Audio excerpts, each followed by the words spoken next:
গোবিন্দভোগ চালকে ধুয়ে রেখেছি জল ঝরিয়ে, এবার এতে নুন দিয়ে দিলাম, হলুদ দিলাম, একটুখানি আদা বাটা, একটুখানি গোলমরিচের গুঁড়ো, 7 চামচ গরম মশলার গুঁড়ো, 1 চামচ ঘি।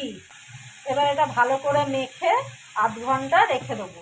2 চামচ ঘি দেব, কাজু বাদামটা ভেজে নেব, কিশমিশ দিলাম, তেজপাতা, দারচিনি, ছোট এলাচ, লবঙ্গ ফোড়ন দিলাম। এবার মশলা মাখিয়ে রাখা গোবিন্দভোগ চালটা দিয়ে দিলাম। গোবিন্দভোগ চালটা ভালো করে ভেজে নিয়েছি, গরম জল দিয়ে দিলাম।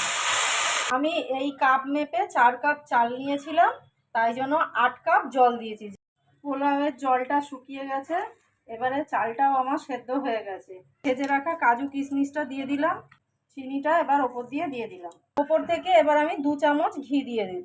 2 মিনিট একটু লো ফ্লেমে ঢেকে দিলাম। পোলাওটা আমার রেডি হয়ে গেছে। নতুন বন্ধুদের সাবস্ক্রাইব করার জন্য অনুরোধ রইল।